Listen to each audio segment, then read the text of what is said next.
नहीं चली। गार्ड को मालूम नहीं कि टीए 912 दिया, लोको पायलट को मालूम नहीं कि इस फॉर्म पर हमको किस स्पीड से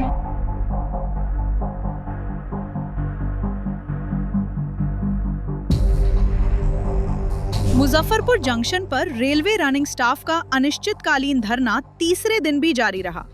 प्रदर्शन समस्तीपुर रेल मंडल की ओर से किए गए सामूहिक तबादलों के विरोध में किया जा रहा है। कड़ाके की ठंड के बावजूद कर्मचारियों का उत्साह बरकरार है। अब उनके समर्थन में परिवार के सदस्य भी आ गए हैं। धरना स्थल पर पहुंचकर विरोध जताया। ये प्रदर्शन 78 रनिंग स्टाफ, जिनमें लोको पायलट, सहायक लोको पायलट और गाड़ी प्रबंधक शामिल है, बिना उनकी सहमति के बरौनी और मानसी ट्रांसफर किए जाने के खिलाफ है। जॉइंट एक्शन कमेटी के बैनर तले विभिन्न रेल यूनियनों जैसे AILRSA, AIGC, ECRU, ECRKU और मजदूर कांग्रेस ने एकजुटता दिखाई है। प्रदर्शनकारियों का आरोप है कि रेल प्रशासन दोहरी नीति अपना रही है। मंडल परिसीमन के बाद अन्य सभी विभागों के कर्मचारियों को उनकी पसंद का स्टेशन चुनने का विकल्प दिया गया था, लेकिन रनिंग स्टाफ के साथ ऐसा नहीं किया गया। बिना किसी पूर्व सूचना या विकल्प मांगे एक तरफा प्रशासनिक आदेश के जरिए इन 78 कर्मियों का तबादला कर दिया गया, जो समानता के संवैधानिक अधिकार का उल्लंघन है। रविवार को आंदोलन में एक नया मोड़ आया, जब रनिंग स्टाफ की पत्नियां और बच्चे भी धरना स्थल पर पहुंचे।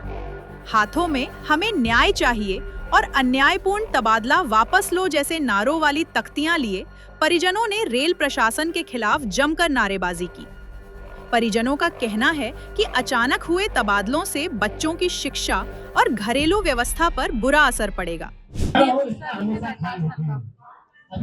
आज लगातार धरना का दूसरा दिन है। कल पहला दिन था। हमारी जो मांग थी वो मांग है कि जो समस्तीपुर मंडल में सोनपुर का जो क्षेत्र गया है, उसके बाद जो कर्मचारियों का समायोजन होना है, तो इसमें था कि सभी कर्मचारियों से ऑप्शन लिया जाएगा और ऑप्शन लेने के बाद उनकी तैनाती की जाएगी। लेकिन बिना ऑप्शन लिए, बिना कोई जेपीओ बनाए हुए और रनिंग स्टाफ का एकाएक स्थानांतरण प्रशासनिक आधार पर दूसरे जगह कर दिया गया है, जिससे लोग काफी आक्रोशित हैं, काफी तनाव में हैं। और इस परिस्थिति में रेल को चलाते हुए इतने लोग आज दूसरे दिन धरना पर हैं और ये अडिग है कि हम कंटिन्यूअस, जब तक हमको न्याय नहीं मिलेगा तब तक हम लोग यहाँ धरना करेंगे। आज स्टेशन पर जुलूस निकाल रहे हैं। कल कर्मचारियों के बाल बच्चे, महिलाएं, सारे लोग साथ में इनका समर्थन के लिए आ रहे हैं। इसकी नोटिस प्रशासन को पहले से दी गई है। दुर्भाग्य की बात है कि रेलवे की ओर से, प्रशासन की ओर से अभी तक कोई बात करने के लिए इनसे नहीं आया, इनकी समस्या पूछने के लिए कोई नहीं आया। ये बड़े ही दुर्भाग्य की बात है कि रेलवे को चलाने वाले लोग, खून पसीने से सींचने वाले लोग, देश को आगे बढ़ाने वाले ये लोग बैठे हुए हैं कल से धरना पे इस कड़ाके की ठंड में, और रेलवे प्रशासन का कोई आधिकारिक आदमी इनका हालचाल लेने तक नहीं आया। आप क्यों बैठे हुए हैं, आपकी क्या मांग है, ये पूछने के लिए कोई नहीं आया। ये दुर्भाग्य की बात है। धीरे धीरे ये संघर्ष और तेज होता जा रहा है। हम प्रशासन से मांग करेंगे कि आप हमारी बात को सुनिए, हमारे साथ न्याय संगत विचार करिए। हम आपके साथ बातचीत करने के लिए तैयार हैं। हम एक बीच का रास्ता निकालने के लिए तैयार हैं। आप जेपीओ बनाइए और उसके अनुसार जो नीति निर्धारण हो उसके अनुसार आप काम करिए। झुन्नू कुमार, मंडल अध्यक्ष, east central railway employees union. आज दूसरा दिन है धरना प्रदर्शन को लेकर, क्या कोई आपसे रेलवे बोर्ड से कोई मिलने आया है? आपके चैनल के माध्यम से सभी यहाँ लोको पायलट और सहायक पर बहुत बहुत धन्यवाद करते हैं। क्या है, हम लोग बहुत आक्रोशित हैं और ये मुजफ्फरपुर वीरों का भूमि रहा है, खुदीराम बोस का भूमि रहा है। जब खुदीराम बोस 18 वर्ष की अवस्था में फांसी पर चढ़ सकते हैं, अंग्रेजों को भगा सकते हैं, तो जीएम को, डीआरएम को यहाँ से भगाने का काम करेंगे और इसके लिए मारने के लिए तैयार रहेंगे। अगर गांधी नीति तो नहीं सुनते हैं और गांधी नीति नहीं सुनते हैं तो हम लोग लास्ट में खुदीराम बोस, भगत सिंह, सुभाष चंद्र बोस का रूप अपनाएंगे और उनको दिखाने का काम करेंगे।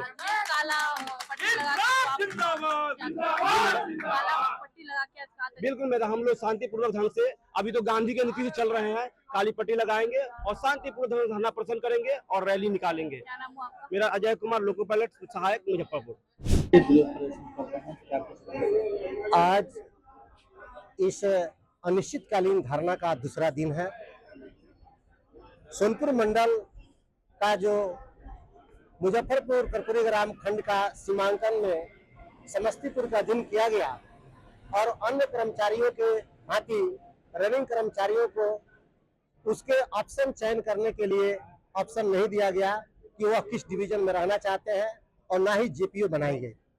किसी प्रकार का कोई नियम नहीं बनाया गया और अन्यायपूर्ण तरीके से बिना नियम विधि बनाए जो एकाएक जो ट्रांसफर की गई है, इस ट्रांसफर के विरुद्ध और जेपीओ बनाने, एक नियम बनाने, जो भी नियम बनाए गए हैं सीमांकन पश्चात अन्य मंडलों में, अन्य रेलों में भी, अन्य जोनों में भी कई सीमांकन हुए हैं। कई सीमा जो है एक डिवीजन से दूसरे डिवीजन में दिए गए हैं, वहाँ जो नियम अपनाए गए हैं और हमारे यहाँ भी जो जोनल स्तर के जो नियम बनाए गए हैं उस नियम का अवहेलना किया गया, उस नियम को बाईपास किया गया और मनमानी तरीके से स्थानांतरण की जो दबावपूर्ण नीति बनाई गई और स्थानांतरण निकाला गया, उसके विरोध में आज काला पट्टी बांध करके जो हमारे हक और अधिकार स्वतंत्रता की आजादी को चूक कराई गई, छीनी गई, उसका हम एक संकेत दिए कि हमारे अधिकार को आपने जबरन मुंह बंद कर दिया, नहीं बोलने दिया। उसको हम लोगों ने काला पट्टी बांध करके यह प्रशासन को संकेत देना चाहे हैं, उनको ये बताना चाहे हैं और इसका ख्याल हमेशा रखे हैं कि प्लेटफॉर्म पर किसी भी यात्री को किसी प्रकार का कोई असुविधा नहीं हो और उन्हें यह बताना चाहे कि आपने जो निर्णय लिया है वह निर्णय एक नीति के तहत, एक नियम के तहत, जेपीओ के तहत जो नियम बनाई जाएगी, जो नीतिगत होगा उसका हम लोग पालन करेंगे। लेकिन ये दबावपूर्ण, अन्यायपूर्ण जो नीति बनाई गई कि कहीं से उठा करके सारे लोग को ट्रांसफर कर दो, इसके पक्ष में यहाँ के कर्मचारी कतई नहीं है और न रहेंगे। जो नीति बनाएंगे और नीति के बाद ही स्थानांतरण होगा और विलंब इस स्थानांतरण को रद्द किया जाए, यह अनिश्चितकालीन धरना है जब तक हमारे बातों को नियम नीति के तहत उसे निर्देशित न किया जाए, निष्कासित न निकाल न दिया जाए, यानी नियम बना करके प्रकाशित न किया जाए, तब तक हमारा यह अनिश्चितकालीन धरना चलता रहेगा।